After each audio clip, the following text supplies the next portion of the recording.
Good morning, everyone, and welcome to the virtual breakfast sessions. My name is Larry Sashin, and today we're here to meet the promoters, the people that help you get the word out to whatever your word might be. So before we get going, Harrison, why don't you introduce yourself? Sure. Thanks, Larry. I am Harrison Wise. I'm the founder and CEO of Wise Collective. We are a full service integrated marketing communications agency. And a few things that we like doing and have done, could possibly do, and may do again, include brand strategy, visual identity, web design, PR, content marketing, social media and influencer marketing, paid media, experiential, and events.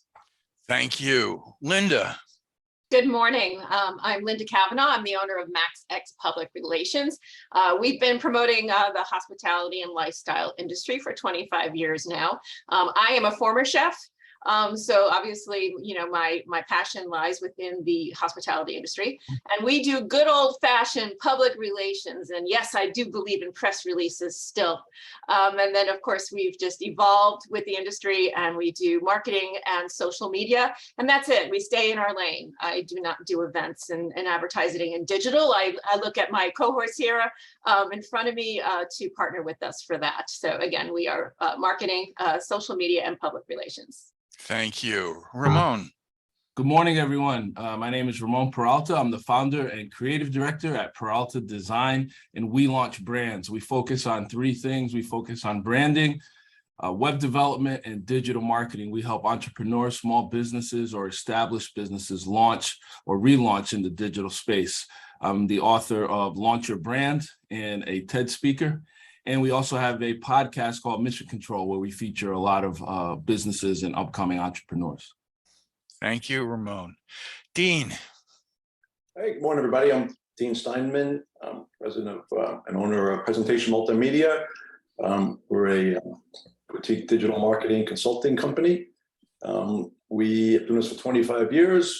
We do a lot of consulting and automation processes and come up with strategies for businesses to help them with their marketing needs. I have a very big niche in the half my business is the dental market. So if anybody has any clients or they go to the dentist, that's a good referral for me. That's one of our clients, what we do. So I'd love to see if we could talk about that. And I run several podcasts as well. And I'm a huge JETS, Jets. So anybody that wants to Big suffer Blue. Big Blue. with me, Oh, come boy. on out. As What's a man wrong with who you? likes pain. Yeah, I was gonna Okay. say, Yes. So Mike, thanks, Dean. dentists, jets, yeah, they go together. Yeah, exactly. Okay, Mike. I'm Mike Gansel. My company is Voice of Reason Consulting. I am a business consultant for small and medium-sized businesses. Thank you, Mike. And my co-host, Fred Klashman. Good morning, I'm Fred Klashman. I'm the editor and publisher of Total Food Service. We cover the restaurant and food service industry, and we are thrilled to have a panel like this today. Okay. So why are we here? Why are we here? You know, outreach, marketing, advertising, whatever you might call it.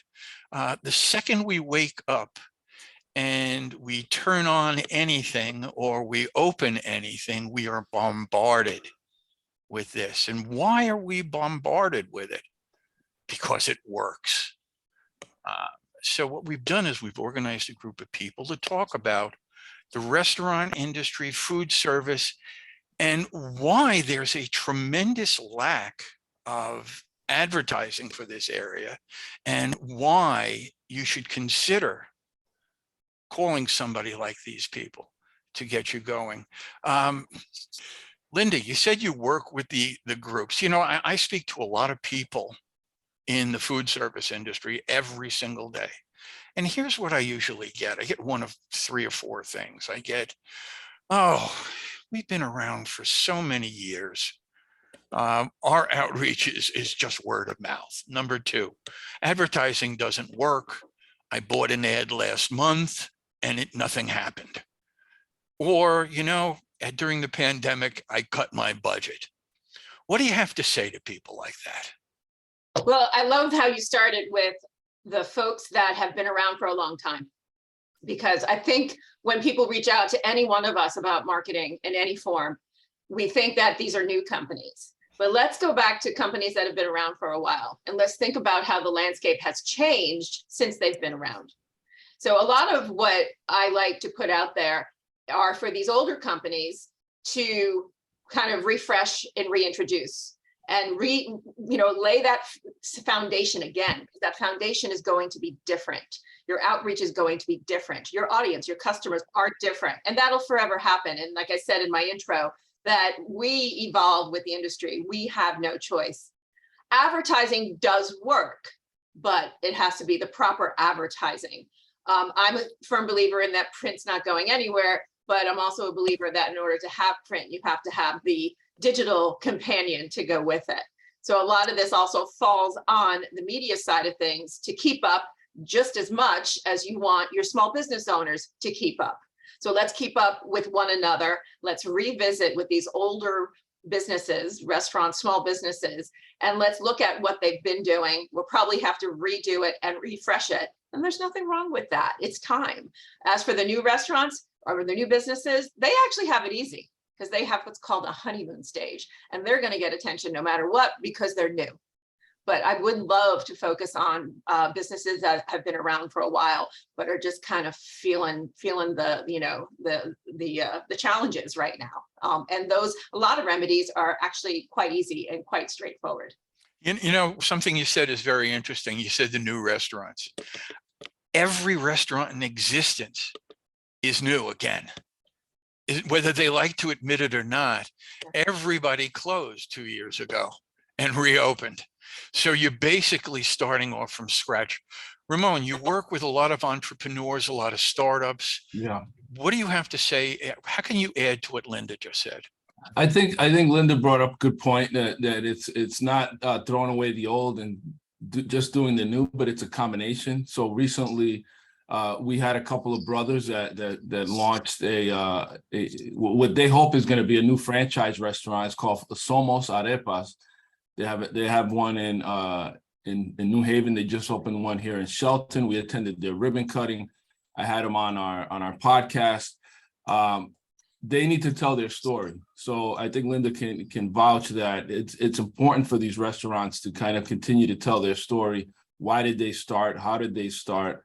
What drives them? What makes them different? All those things are still valuable. I think what's changed is some of the platforms that you share that information on. And so with these two brothers, we had them on the show. Now they have a show that they can share on all their different platforms. I believe integrating social, like for today's consumer, right, it's social proof. So integrating all the different social media platforms on their website is super important for any restaurant, whether they're old or new. Okay, great. One of the things I'd like to zero in on is targeted marketing. Not every restaurant is for everybody. If the name of your restaurant is loud music and a lot of beer, you're not going to somebody like me. So Harrison, how do we advertise to those people? Yeah, I think it's interesting, Linda and Ramon mentioned, there's no silver bullets, right? You kind of have to do an integrated program and basically, learn as you go. You have to take insights from every execution. You take away some insights, whether it's digital advertising, whether it's PR, whether it's influencer marketing. But luckily, a lot of these tools, digital tools, allow you to get pretty granular, whether it's by zip code. There's mobile marketing. You could target people by certain radiuses, geo-target around a particular area around your restaurant. So there's a lot of tools, and certainly working with agencies like the folks that are on this call can help restaurant owners, kind of navigate that arena and really drill down into the audience segments and surrounding communities that would be appealing to their venues.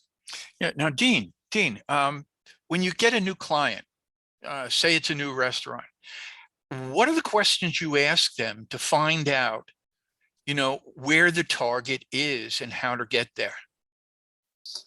They have to basically understand who is coming in, and they need to, has anybody ever seen the movie Moneyball or read the book Moneyball? Yeah. there's a line in that movie that is the gospel for any business, and especially now it's adapt or die. And I find out how they're adapting to new technologies and new platforms and the new world. Otherwise, they're dead. It's funny how, you said, we were talking before, and you were saying how people,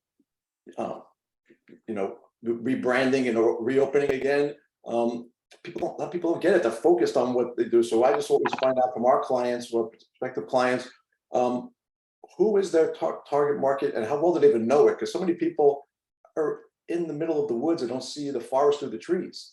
So and I'm the same way, from my company, it's hard to put yourself from a bird's eye position there. So I like to bring in another person in the company who is not potentially the owner to find out from another person's perspective what they think of the restaurant or the business, because everybody's jaded. Everybody has their own perspective on what they see, and you don't even realize it because you see it over and over again. People are bombarded, as you mentioned before. I heard a podcast yesterday. Does anybody have any inkling of how many marketing messages the average person sees in one day? I was blown away when I heard this number. It's got to be well over 100, no? Keep going. Oh, wow. Okay. Keep going. I was at the Met game Wow. last night. I saw over 200 just in Citi Field alone. All right, just in Citi Field. The average person sees 10,000 marketing messages a day, from your emails to when you drive in your car, to on the train, to going on social media. 10,000 a day. How do you sift through it? You don't, right? You're exposed to it, but I think we all have ad blindness, right? Yeah, That's the problem. Yeah. So I'm going to throw this out to the group. So if there's 10,000 messages a day, how do you make your message stand out? Yeah, I go through this quite often, and everybody hit on it that either you're trying to get to everybody or you're trying to be everything to everyone. Everything that I do is over the top, hyper local. Great example is a chef who was more ego driven than seat driven, and he wanted something that was big and in a major magazine, and then he got that major magazine hit and he didn't feel it. And we do a hyper local push, and that gets people in the seats. And so I would say, do you want me to feed your ego or do you want me to feed your seats? And on these platforms that we're all talking about, a lot of and I noticed this during COVID, and Fred and I definitely spoke a lot about this when we were doing sessions for COVID to coach people through it. The older restaurants were so damn resistant to the new platforms. They were angry. They didn't have the knowledge on how to do it. They didn't have a following in place. A lot of them couldn't communicate to their consumers because they weren't doing email marketing to begin with. And then when they really needed it, it wasn't there. So if we didn't learn life lessons during the pandemic about communicating, what is PR? It is so simple. It's getting the right information to the right people. That's all it is. I would slogan that on any PR front door, throughout the world. That's all it is. But you have to be open to these platforms. You have to understand how to use them. And to be quite frank, most of them are rather easy to use. Between the geo demo and socio marketing that you can do with these platforms, I think it's absolutely amazing. I myself am impressed with my own industry at times, realizing all the capabilities, which is why, like I said, I don't do digital marketing. What I do is work with folks like Dean and do digital marketing with them. And then maybe we do the graphics or we do the content. But I believe in all of these forms, but I believe they all have to work together. It's a media campaign is not, I'll have one of these and I'll have one of these. No, you do it all if you really want to be effective, or it might not be a fit for you. Yeah. Your business and your personality may not be a fit for a marketing campaign. And that's okay. There may be other ways. So understand what it means. There's no one-off. There's no quick fix. You don't try it for a month and see what happens. You don't run a single ad and see what happens. Then it's not for you. Move on. The egos of people sometimes get in the way. An owner thinks, it brings me back to when I was a kid. There was many of you might know this, there was a magazine called Mad Magazine. Yeah. And they used to have the best of Mad Magazine was done in the margins. They'd have these little cartoons. And there was a cartoon there that taught me all about marketing and the advertising industry, and it has stuck with me since I was a little kid. There was a picture, it was a street with 5 pizza places on the street, 5. The first one said best pizza in the world, and there were 2 people there. The other one said best pizza in the country, and there were 4 people in there. The next one said best pizza in the city, in the county. There were 5. Then in the town, there were 6. And then there was one that had a line going around the block, and that one said best pizza on the block. And that is what marketing is all about. And everybody wants to be the #1 restaurant in New York City, but nobody buys New York City. How do you convince an owner of any business that macro is not necessarily the way to go? Ramon. Well, I think user-generated content is probably a good way to do it, because every owner is going to say they're the best restaurant, but what are the people saying that go to your restaurant? You know, what are they sharing on their social? So I think restaurants investing in presentation. Everybody today knows the camera eats first. So when they go to a restaurant, people take pictures of their food and they post it to social. So investing in good presentation, and integrating that social feed into your website, you know, and commenting, having somebody, because the owners, I go back to firing yourself. A lot of these owners are resistant because they're doing everything themselves, and because they don't understand something, they don't want to do it. Just hire a young person, a relative, a kid, an agency, somebody else to manage that for you, and engage with those people. So when somebody posts, you know, your signature burger on their Instagram and tags your restaurant, first of all, your restaurant has to have an Instagram profile. People love to recognize where they bought it, either by checking in or tagging the restaurant. Have somebody who manages that account respond to that user, and that's the social proof. People want to see that engagement, because every restaurant is going to say they're the best, but what are the customers saying? Right. Okay. Hey, Ramon, in order to do that, there's only one way for people to give you user-generated content, and that is to ask. And nobody knows how to ask. Absolutely. You know, you're at a restaurant. All they have to do is say, "Hey, would you mind taking a picture and tagging us?" Right. And what they're doing, you can enter a chance to win this or that, and people do it all day long. Right. And absolutely. Nobody's afraid to ask, you know. Absolutely. And that brings up Google My Business, which also has a menu option. Yes, you should have a menu on your website, but the Google reviews, that's the first thing that people will see when they Google you. If they want to see whether you take reservations, or they want to see what your menu is, they're in the car, they're trying to decide where to eat. Every guy here that's in a relationship with has a spouse, they never know where they want to go, but whatever ideas you come up with, that's not where they want to go. So you're like looking in your phone for a place to eat. You're looking, and that Google My Business comes up. It's going to show your reviews. It's going to show your menu. And so having reviews, they're asking people for reviews, maybe having a table tent at your counter or on the door with a QR code that goes right to your Google My Business reviews is something great. So absolutely, you've got to make the ask. Right, but you have to get to the Google business page first. I mean, there's still business owners who don't even understand how to optimize that Google My Business page. And again, we go back to understanding what platforms are capable of. And a lot of these people will say, "Oh, I have a Google business page," and I go to that business page, and probably 2/3 of it is not filled out. So it's actually not being optimized. It's not being used. And that's the same for any platform that these business owners get resistant to. It's almost as if it's too much for them.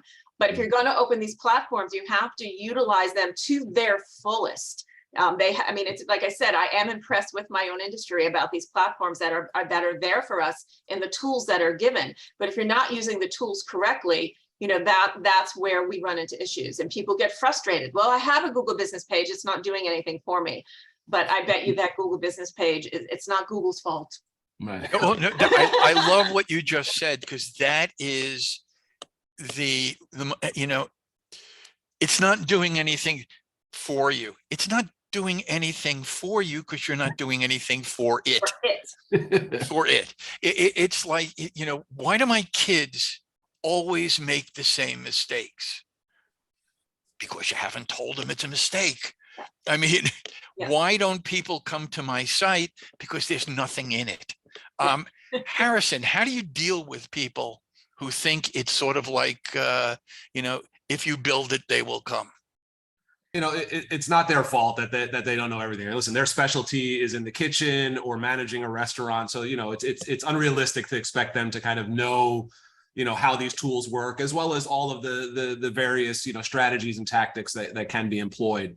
Obviously, peer groups are helpful, as well as agencies like the folks that are on the call today. So, I think do research. There's plenty of information and resources available on the web.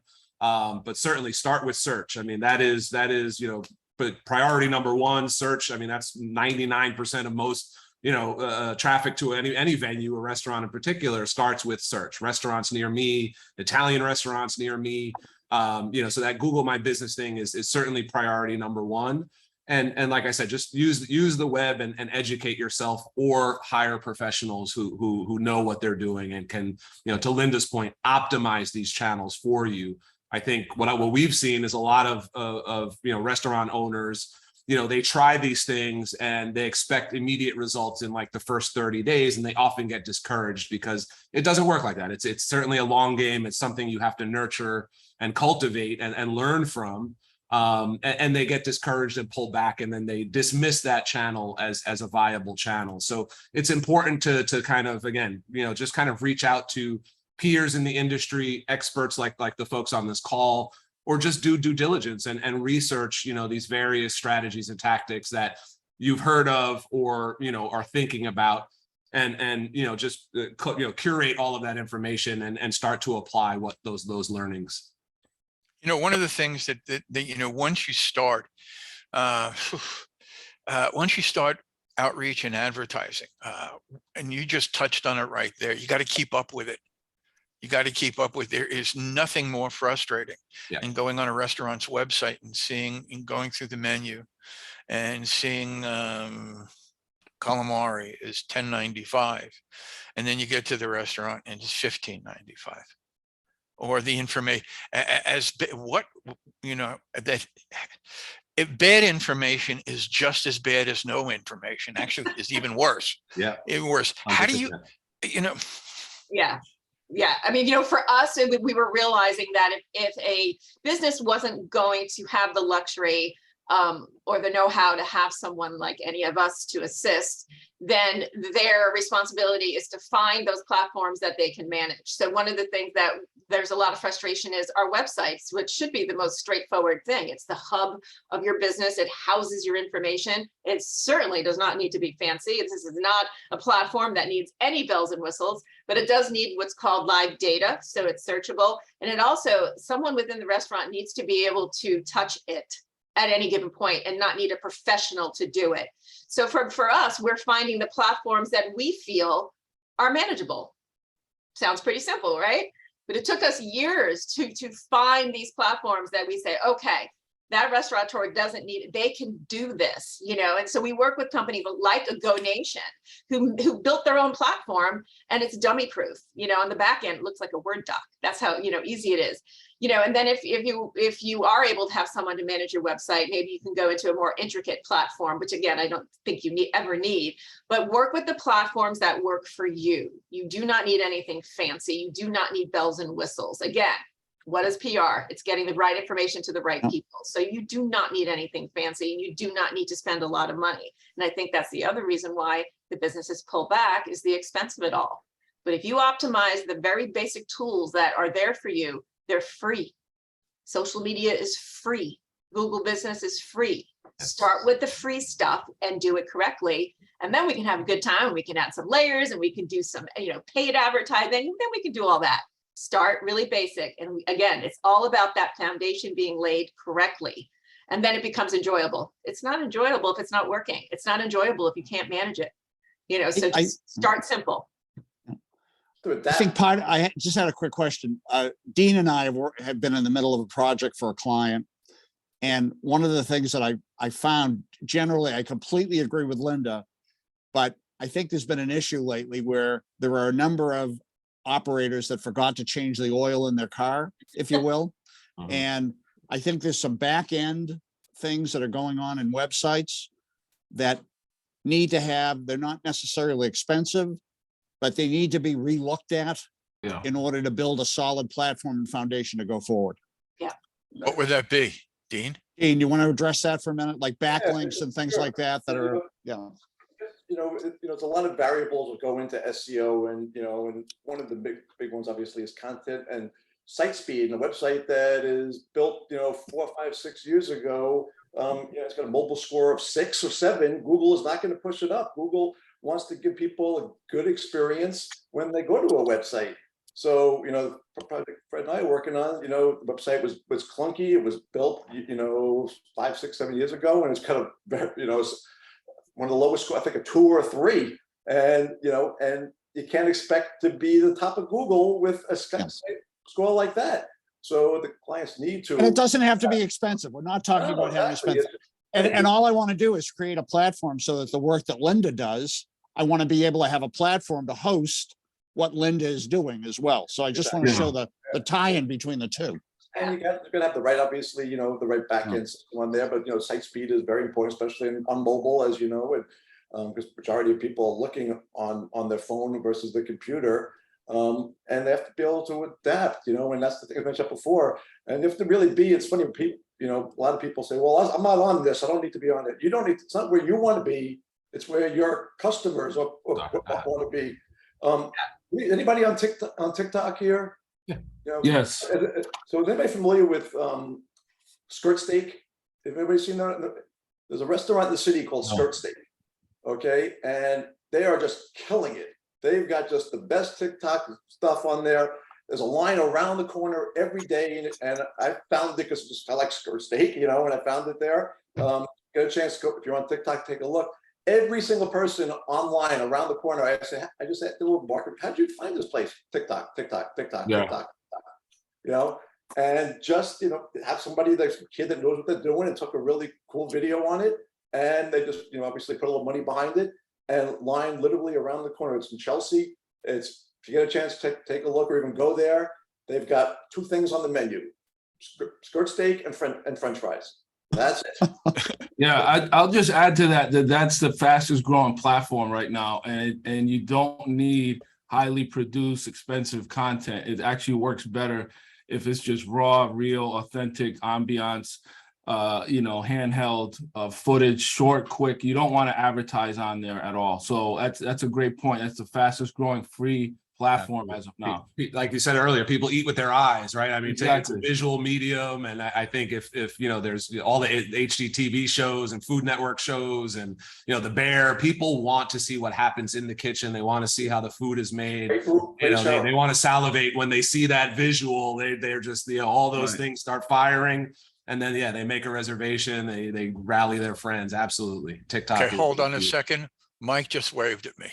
So Joyce has a question, and she's participated in our panels before, so. So unmute Joyce. I did. Okay, go ahead. Morning, Joyce. everyone. Morning. So for those of us who have done PR for many, many years, the platforms have changed. You've always had print, you've had digital, you've had television. Now you have social media. Video has always been important. Do you think video is now the #1 marketing PR tool that we need to focus on, because it crosses all of those platforms and it tells the story? My question is, how long should they be? How do you direct a customer as to what it should focus on? Is it now video campaigns? How do you tell your customer, your client, what it is you think you should do? Because like you just said, producing a non-professional video, which you can do on an iPhone, but are you getting the right messages out? In PR, what we've always had to do is we've created the messaging and then created the aura around it. What do you all think about where this is going? And is the print word something that, we're not really going after anymore? Go ahead. I'll take it real quick just to start that you basically you're trying to stop the scroll as people are going through their phones.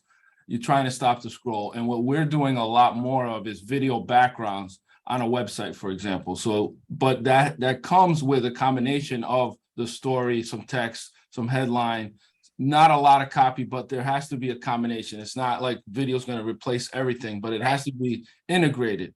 And if you see a video background, it's going to make you stop. And that video background could be 10 seconds or 20 seconds that loops that maybe shows the interior of your restaurant or the kitchen or a sizzling cast iron with flames on it.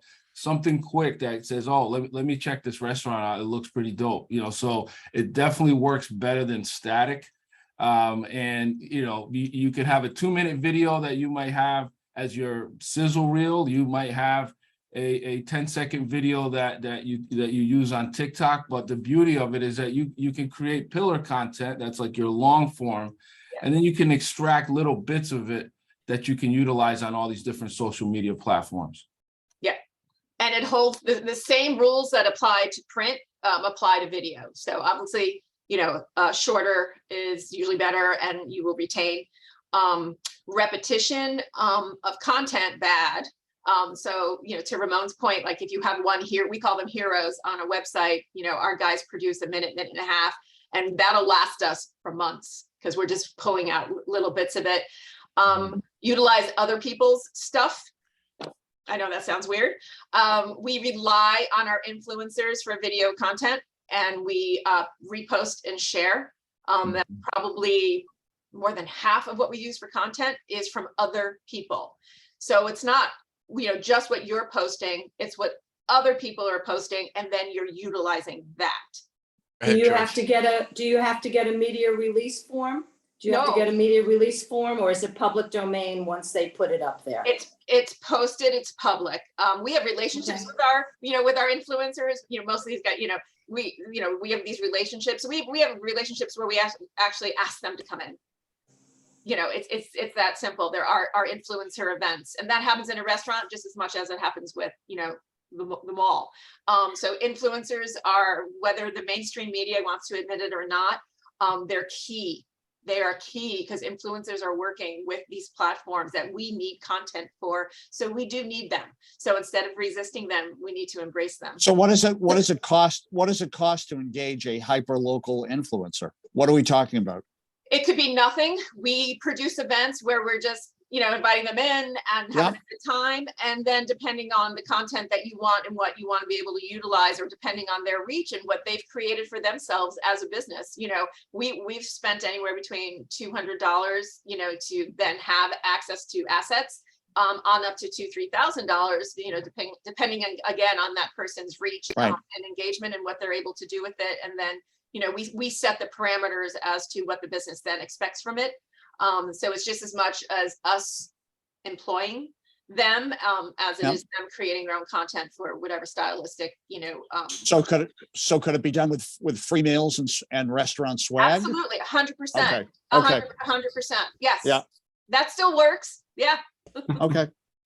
So how do people find these local influencers? Like, we know the celebrity influencers that are national. Yeah. How do you find these local influencers? Either to select them to work for you or to send your customers to follow them? Just search. Yes. Just search on TikTok, on Instagram, and just search their hashtag, and you'll find them.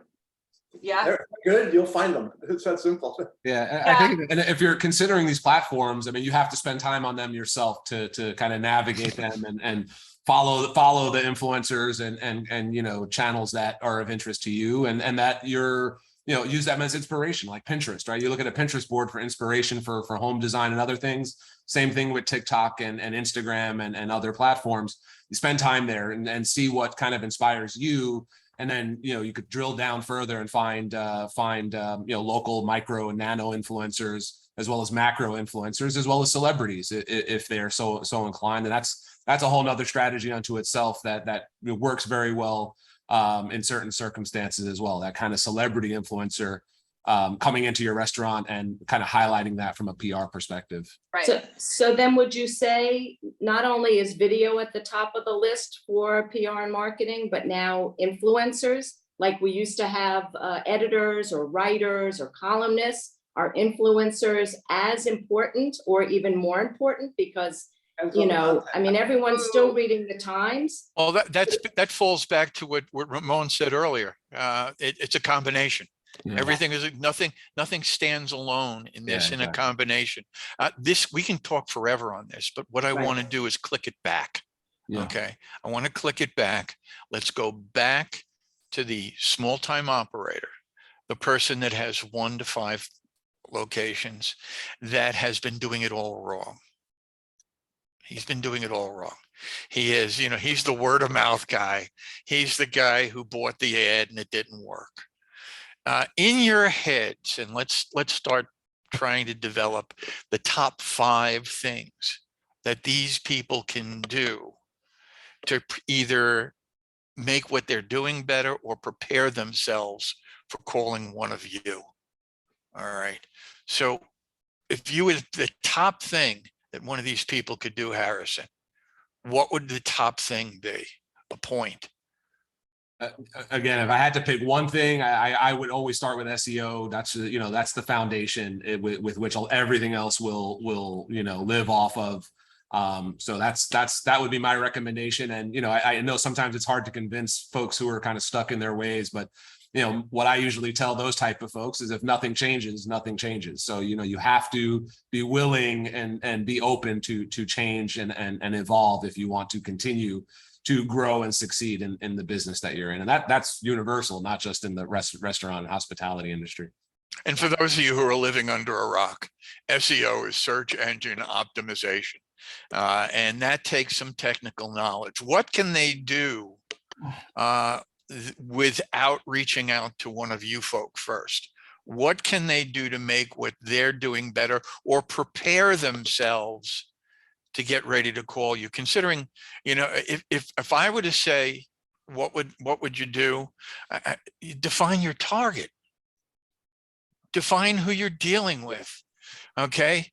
The person at what was the skirt steak restaurant, Skirt Steak. If he's doing it through TikTok, he's not reaching me. Mm-hmm. He's not, because he doesn't care. Right, he doesn't want to. He doesn't care. Right. So the first thing you have to do is decide who you want to walk through, the door. You don't reach me with TikTok. There's different ways.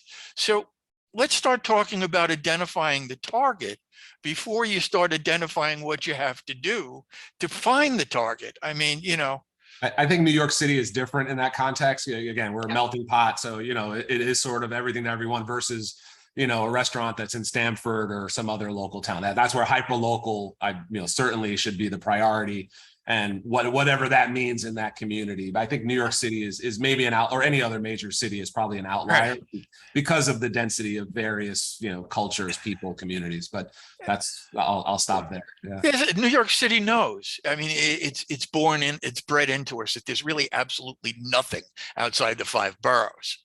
But everybody else in the world will tell you that's not the truth. Okay, so outside the outer boroughs, you know, how do you, Ramon? How do you get the local guy in Shelton to do outreach, and who does he reach out to? I think the number one thing that's probably not getting done is looking at the data, you know, and this is something that they can do for free, right? So a platform like Open Table, for example, that's collecting sales data, and the owner should be looking at that data to see, are people booking me for anniversaries? Are they booking me for birthdays? You know, is it mostly couples? Is it mostly families? That'll start to drive some of the marketing, because he can see who's really frequenting my restaurant. Google Analytics is another one. And I think before I get there, I will say that SSL certificate renewal is probably the biggest number one thing we see, which is causing error messages on websites. So you go to a website and it tells you that it's not safe and it's not secure. That's typically an owner that's doing it themselves or neglected their website. And it's a $99 fix. It's just renewing that little lock icon that comes up in the URL browser window. So SSL certificate renewal is something very cheap, very basic, that'll keep your website fresh. GA4, the new Google Analytics that's coming out is super important because Google Analytics is free. It tells you who's visiting your website. With that data, you can tell whether you should change your hours, whether you should add a different menu item. Is it mostly women? Is it mostly men? Is it mostly older people, younger? Are they coming from in-state? Are they coming from out of state? All that data is there for you for free. And people right now, restaurant owners, anybody with a website needs to upgrade to GA4, which is going to be the new Google Analytics platform, before July 1st, 2023. That's when it's going into effect. And you should actually upgrade the sooner the better, because if you wait until they kind of do a forced upgrade, you're going to lose all of the data that you have on everybody that's visited your website. So owners, restaurant owners, business owners, look at the data and learn from it, because who you think might be who's coming to your restaurant might not actually be who's coming. So Dean, what are you doing up in Roscoe? I'm just relaxing in Roscoe. Okay, no, but what are you doing for people in Roscoe? I understand that. I have no clients in Roscoe. I just live here. Yeah, okay. You know, So what do you do to the, not everybody works in the city. Not clients all over the country that we work with, and Ramon, great point as far as looking at the data, but they have no clue what to do with that data. They run a restaurant. They know how to make great chicken parm or whatever it is, but they got zero clue what to do with the data. Their head will spin. And that's where a company like you, me, or wherever comes in and shows them what to do with the data, because they got no clue. Like they're going to say, "Come to my kitchen and make chicken cacciatore." I'm like, "All right, I'll wing it," but but the same thing. So data has always been king. And data and numbers never lie. So it's real important, as I mentioned before, that you have to have an omni-channel prep program. SEO is so important, but there needs to be a recipe. And anybody who runs a restaurant has to understand that you can't cook something without a recipe. You can't market your business without a recipe, and that recipe is your website, and it's SEO, and it's social media, and it's reviews, and it's paid ads, and it's UGC, and it's across the board. And you have to have a game plan in place, otherwise it'll fall apart. So it's so basically when people sure, we've got the data. Good luck if you're not going to figure it out yourself. Let us do it for you. Let us figure out, analyze it, and then figure out a game plan based upon the data. Last thing you want to do is just wing it, because that doesn't make sense. But the numbers will tell you who's coming here. As you said, if certain people are coming at certain hours, we'll change those hours. That's simple. One of the interesting things that happened during COVID is that a lot of these restaurants were forced to implement an online ordering platform or multiple online ordering platforms or third party. And they didn't realize that when they were doing this or adding on to it, that they were automatically giving themselves these data points. Right. And so sometimes, I'll say to a restaurant, I'm like, give me access to your online ordering platform. There will be so much information in there. You don't even try to do it, but it's there. So again, we go back to those things that are very obvious and very simple, and they're not paying for the data, but the data's there because they have an online ordering platform. And these platforms, oh my goodness, it's not just as simple as just, putting your name and your address in there. They're really getting quite a bit of content. All of them are, because they're competing with one another, and they are trying to implement other marketing tools, just within that, and that's like when like a company like Toast, they ended up imploding with that stuff because it got to be too much. But the data is there. You didn't even try for it. It's just by nature of these platforms that you already have. So don't overthink that part of it and utilize what you have. To Dean's point, if you're not understanding it, you don't know how to get to it or implement it, that's okay. Let's work with what you have and what you can do. And there's probably more there that you can do and that you have access to. Thank you. We're going to go to Mike and then back to me, and then we're going to do our takeaways. Go ahead, Mike. Well, one of the questions from the audience is that I'll read it. In the small towns of New Fairfield, Sherman, Connecticut, community Facebook is used by residents to share restaurant recommendations and to warn residents of bad restaurants. The local weekly paper is very influential. So one of my questions was, well, what happens when you get a bad review? Respond to it. Respond. Exactly. You apologize, respond, come on in, we'll make it better. Show us you They care. don't go away. It's The not worst like a thing you can mosquito do, bite. yeah, ignore it is the worst thing to do. Exactly. And so that leads me to a question I have is, what should the restaurateur do once they have their diner in the restaurant? Ask. Because you talked about data in terms of collecting data on the website. What about collecting the data from the people already in your restaurant? They're influencers. You can ask for multiple things. You could ask people to give you a review. You could ask them to follow you on social media. You could ask them for referral. They could ask them for their email address to market to them. You have a captive audience. Yeah. You know, Give them a free dessert if they There fill you out go. survey. that's something fun. There you go. There you And go. now, I would say too, now with QR codes, again, depending on the caliber and you know, exclusivity of the restaurant, you know, QR codes are useful tools in capturing some of that data as well. And you can incentivize people to, you know, create some type of content for you at the table for a free dessert or a drink or something like that. So we're seeing more and more of those type of executions as well in order to engage diners while they're in the venue. Okay, thank you, Harrison. And you know, I just want to say one thing, and then what I'm going to do is go around the room, and I'd like everybody to give their final takeaway, what you want people to know when they leave here. COVID has done a couple things to us, and one of which has made every person in the restaurant no longer has a job. They all have 10. They all have 10. They're all busy. They're all running around. Everybody's understaffed, overworked. And one of the things that I think that has gone away with a lot of restaurants is actually getting out and talking to the people, like Mike said. You know, if you're a chef owner, you're in the kitchen. You know, we all did these analytics and this and that. Go out and look what's going on in your restaurant. Take a look at who's there and at what hours they're there. You know, if you're catering to older folk, they're going to be there starting at 4:30 to 6:30, and at 8 o'clock, your restaurant's going to be empty. Okay, and then you say, why is my restaurant empty? The older folk are loyal. If they have families, there are certain hours. If you're looking to reach younger people, there are certain hours, and you have to guide what you do to who you want. You no longer could be, you know, only McDonald's is something for everyone. You know what I mean? You just can't be everything to everyone. You got to decide where you want to be.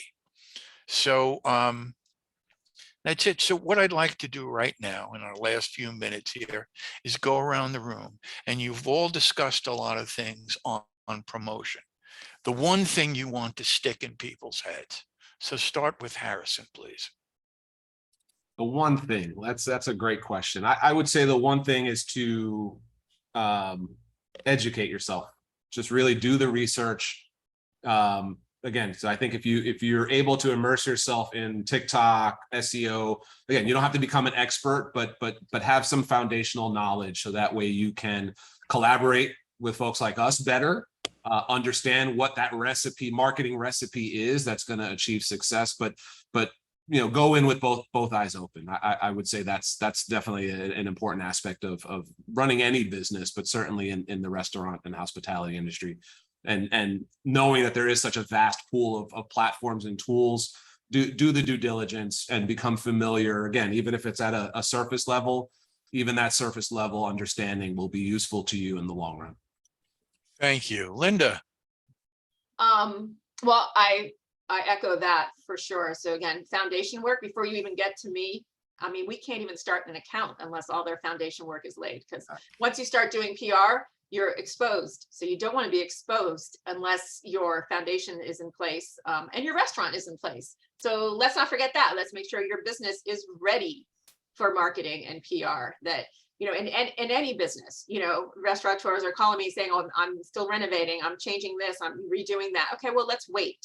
You know, the anxiousness is what gets people in trouble, because I will tell you something. Once something negative is out there, I'm a really good publicist, but I'll tell you, I won't be able to undo it. 5 minutes. Okay. Ramon. Yes, I'm gonna say a consistent customer experience, you know, with food, especially. We go out and we want to have a good time. We want to feel special. We want a great experience. Make sure that the experience in your restaurant, just like you wouldn't ignore a customer or sweep around them while they're still eating, the same goes for the online experience of that restaurant. Make sure it's consistent, engage with your customers, and make sure that the voice that people experience when they're in your restaurant is consistent with the voice on your website, that's consistent with the voice on social media. Consistency. Thank you, Ramon. Yeah. Okay, Dean. As mentioned before, adapt your business. You have to keep up with the times, and you have to be riding that wave. You can't be in front of the wave. The wave's going to take you out. You can be behind it because you're going to see it go bye. So you just got to surf that wave out and work with people that get it. And there's a great people here, and you can't do everything. I work with a lot of strategic partners, and that's the smartest thing to do, is to work with people that get it, and to be able to then take the information, and work with it. And, as I mentioned, as Ramon said before, great data, and what are you gonna do with it? And numbers don't lie. So as long as you have the tools and you have the right people, you're gonna have a great recipe. Okay. Mike. I think I would agree with everybody. One of the things I would think is important for the chef or the owner of the restaurant to get out of their own head and realize that they are not the customer, that they have customers, that those customers have thoughts and opinions and desires, and they should really find out what their customers want. And then that's the target to deal with. And how do they do that? How do they get out of their own head?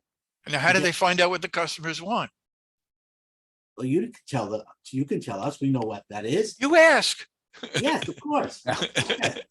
Ask. Everybody likes to talk. Ask. Okay, thanks, Mike. Fred. I think the lesson today is get back on the bike. It's like learning how to type.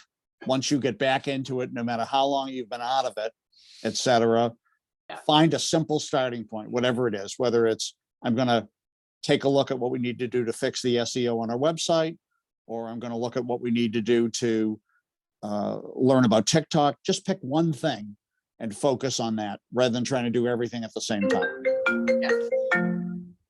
Okay, thank you. Somebody's reminding us something. Okay. Or is that the bells I'm hearing again? Okay. All right, folks, thank you for coming. This has been a great event. I've loved every minute of it. It always seems like it's 10 minutes long. I just want to go back to a past event that we had a few weeks ago. And I think the key to this is the saying from the sage of White Plains, Peter Herrero: if you can't measure it, you can't manage it. I mean, it's such a simple statement. Get out, speak to people, do some homework. You've been there for a reason, for a while, for a reason, and the reason is you're doing something right. And unless people know outside of the small group you're already seeing on a regular basis, it's all for naught, because people move, people change their taste, people do a lot of things, and you've got to not only replace those people, you've got to bring new ones in. So outreach is the key. And on that note of outreach, come back again in 2 weeks when we'll be discussing, your product mix. And what is a restaurant's product mix? Their menu. And some people have had the same menu for the last 12 years, and they wonder why sales are down. Well, no, but very few people are ordering liver and onions now. So it's time you change. You change. I mean, so listen, in 2 weeks, we're going to be sitting down and talking to another panel of experts about designing menus that actually work for you. So, until then, you know where to reach us if you want to speak. And the only two things I'd like to say is, everyone out there, stay positive, test negative, and hope to see you in 2 weeks. Bye Great now. job. Thank you. Bye, everybody. Thanks, everybody. Thanks, guys. Have a great day. Bye now. Bye.